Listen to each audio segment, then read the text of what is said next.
I started as an auditor. Did around 17 years of my career in auditing.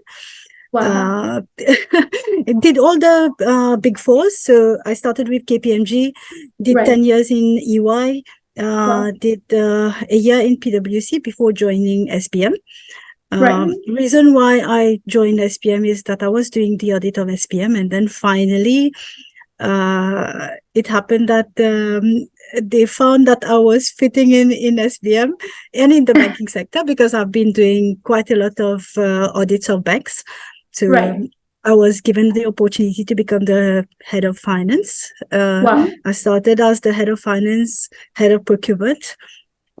But then I moved my career in another department. So I became the head of cards and payments, and which was very, very new to me. New in the sense that I was doing the audit of the bank, so I knew how the cards process was, but being there and trying to grow the revenue of the cards department was new to me, but enjoyable, because I spent 2 years in the cards department. I'm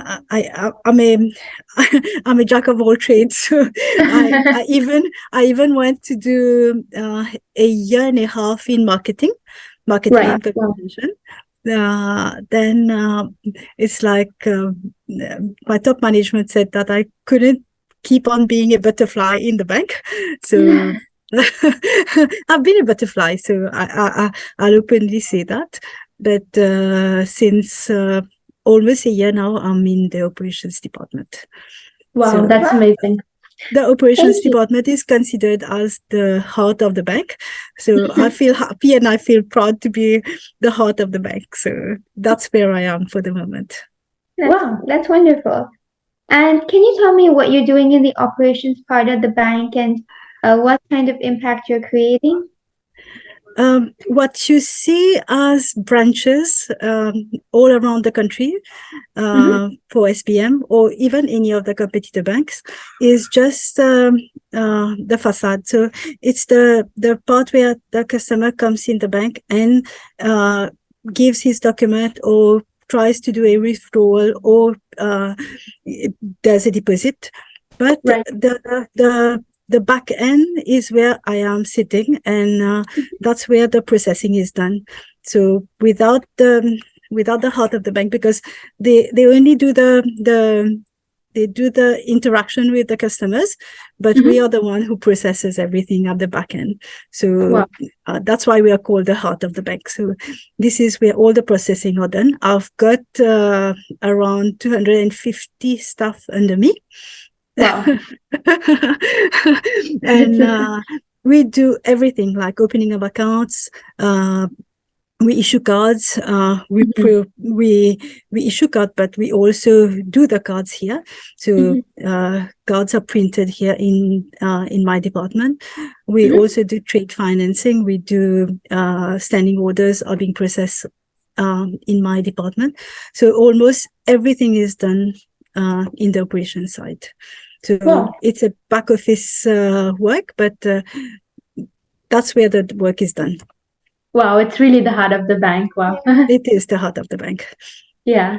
And could you tell us how you landed up in the financial sector? To be honest with you, I never wanted to be a finance person. My first dream as a kid was to be a hairdresser. Wow. I wanted to have my salon. I wanted to have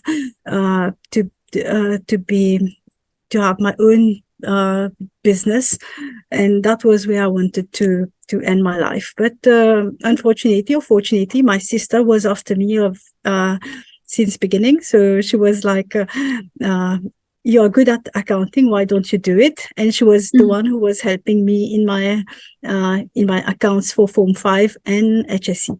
So that's when I started getting very good results for accounts. And then I said, why don't I start doing my ACCA? I ended up doing my BSc accounting, and then did an ACCA. I topped up in the ACCA also. So Oh, wow. like it was made for me without actually me wanted to do it, but enjoyed doing my ACCA. And right now I've started CFA. So CFA is Chartered Financial Analyst. So this is another tough study that I'm trying to complete. I'm on Wow. level 2. So sometimes you don't want to stop learning. So that was what I started doing, and enjoyable again, because it's challenging. And when you know that the pass rate is only 39%, also 36% worldwide, then you feel like I may be among the privileged one to be passing those exams. So you feel happy when you pass those exams. Yeah. So this is another achievement that I want to complete the CFA by saying in 2 years. Wow, that's amazing. It's so nice that you keep progressing in your career and you keep learning and going forward. Very important. Wow. Thank you. And what do you like the most about what you do? I think the enjoyable part is when you feel like in the morning when you want to come to office. That's when you smile and you come to office. Even when you are having problems in office, but you keep on smiling and take things positively, and the things get resolved quickly and in such a manner that you say, "Oh, it went on smooth." At the end of the day, when you're going back home, you're happy of your achievements or about what you've been doing whole day. So if that's the happiness that I get. Actually, I do get happiness in whatever I started doing or did in my life. So, but knowing that I've got 250 people under me and they are all very happy to work under me, that makes me more happy. So very difficult to manage, but when people are happy, you feel happy. And when people say, "I don't want to leave your department because I'm happy," then that's another feeling that you have. And you feel like people are liking what we are doing and the way that we are leading the team. So that makes me happy. And as long as you see the figures and that you know that transactions are going through properly and that we don't have complaints from customers, that makes us also happy. So wow, that's so good. And finally, could you give us your advice to kids or the next generation in general? We are on what, Generation Z, or we've moved to that another generation, but the only thing that I can say, I've got 2 nieces. They are also in that generation. And the advice that I keep on giving them is that you live your life to the fullest that you can. Go out. Don't spend your time at home watching your phone or being on social media. Don't spend your time on Netflix. When I was a kid, I used to ride my bike outside. I used to run. I used to hurt myself. But I also had my own time to study. Today, what I want the kids to do is, even though you're living your life to the fullest, don't put aside your studies. Please take care of your studies. I know that during that pandemic period, there has been some delays, or the way that the online classes were, it didn't help the new generation.